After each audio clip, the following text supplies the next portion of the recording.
Senhor presidente, senhores deputados, senhoras deputadas, ontem eu fiz menção a um estudo feito no dia 13 de fevereiro de 2021, há 6 dias atrás, a respeito de uma análise do reajuste tarifário de 2020 da Sanepar.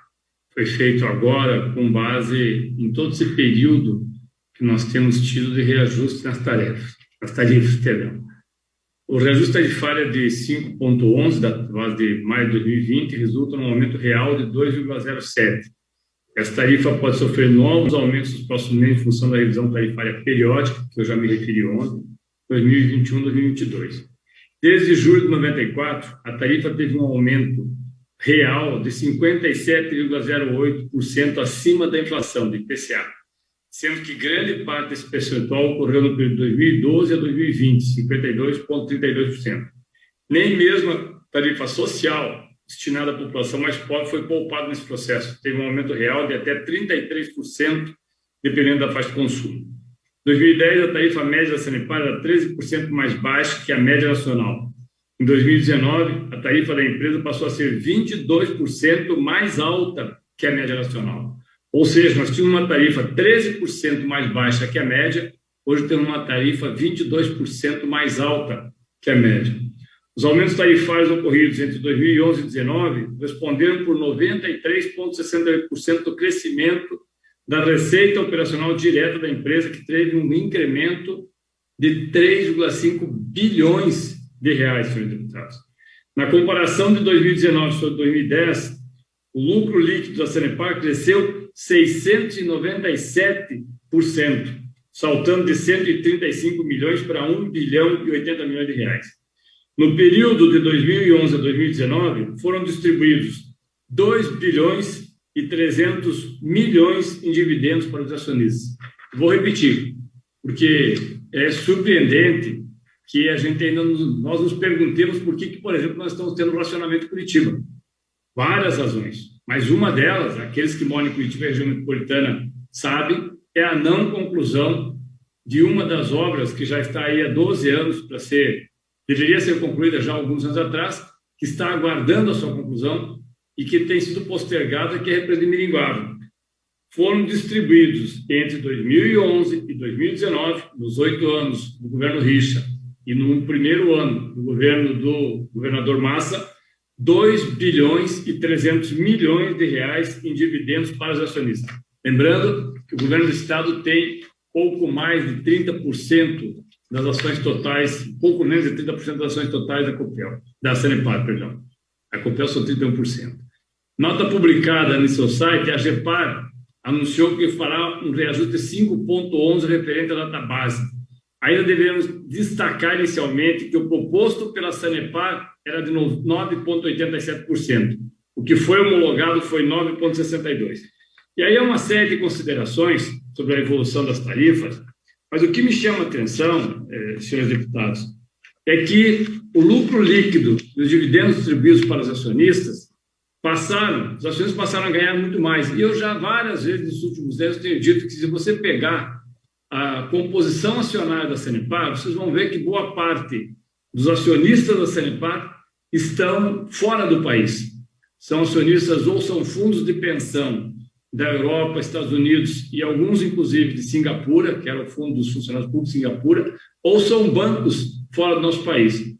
Isso é interessante porque é preciso que nós nos lembremos que a Sanepar é uma empresa que, claro, que é importante que dê lucro, mas é uma empresa para levar água e esgotamento sanitário para toda a população a preços condizentes, o que não tem acontecido.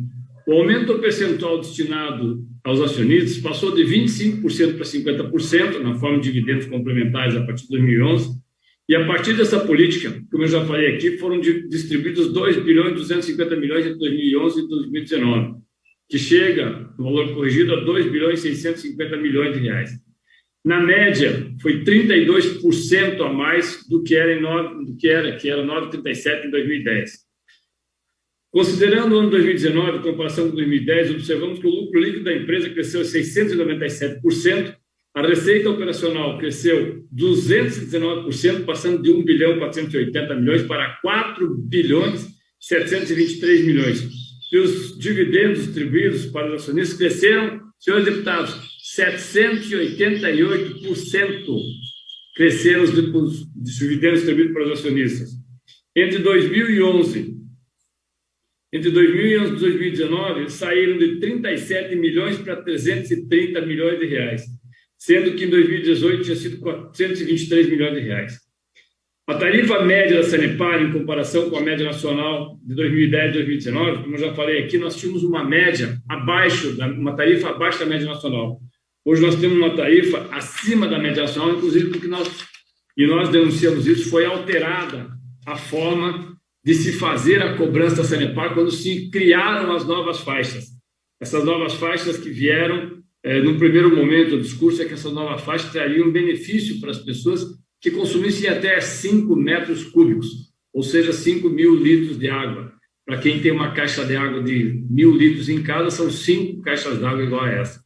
Aí não se entende, ou não se deveria entender, por que Curitiba continua, a região metropolitana, continua não tendo água. E algumas cidades do Paraná continuam não tendo água, porque priorizou-se durante todo esse período aquilo que, no nosso entendimento, não deveria ser feito. Dividendos, lucros exorbitantes e um aumento cada vez maior do que não é o papel da Sanepar, que é fazer com que os seus acionistas no exterior e aqui no Brasil ganhem muito em cima desta empresa que já teve uma das menores tarifas do Brasil. Eu quero também aqui, senhor presidente, nesses últimos minutos, fazer uma ponderação. Hoje nós tivemos o projeto do governo que pede que a educação seja considerada essencial, deputado Michele, e óbvio que é um debate que deve ser feito, nós queremos que as escolas possam ter aulas, e o deputado Homero, inclusive, citou a situação de Santa Catarina, que determinou que fosse obrigatória também a situação presencial.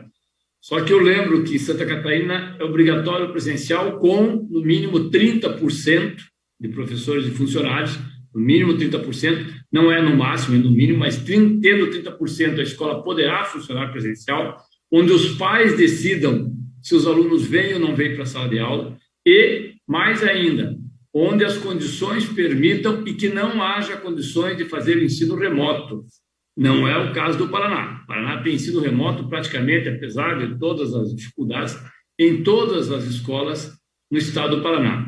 E ainda como lembrança, ontem o deputado Matheus Boca Aberta Júnior falou sobre a situação de Londrina, onde foi a Câmara Municipal aprovou que seria atividade essencial, educação, o prefeito vetou e a Câmara derrubou o veto.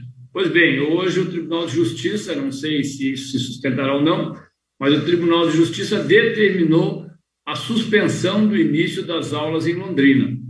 Então, é preciso que nós ouçamos também os outros setores, além de olharmos para a questão apenas da educação, que é fundamental, olharmos para a questão da educação sem levarmos em conta que nós temos professores e funcionários e pais e tios, e avós, e familiares dessas pessoas que poderão ser colocados em risco por um processo que nós entendemos que deve ser feito a partir do momento que temos vacinação para todos os educadores. Essa vacinação para todos os educadores não é uma panaceia para a sociedade, mas é certamente um passo para que nós não tenhamos uma situação de calamidade como estamos tendo em alguns outros estados.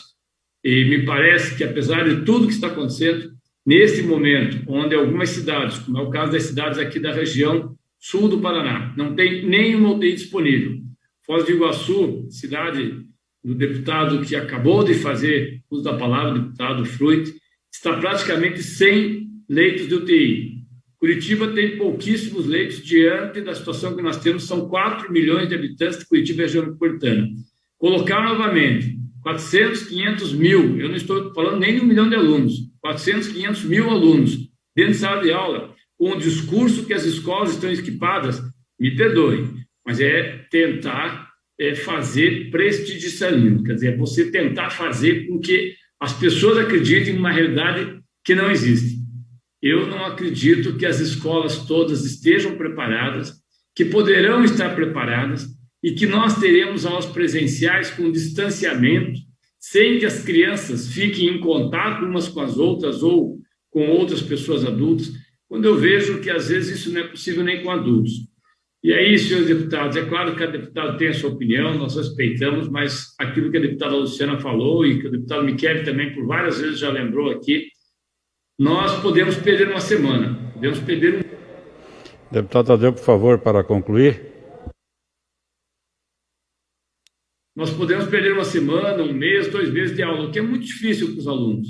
O que nós não podemos é perder a vida dessas pessoas que estão nessa atividade, porque aí não será por uma semana nem por um mês, né? Será definitivo. E nós não vamos votar a favor desse projeto. Obrigado, senhor presidente e senhores deputados.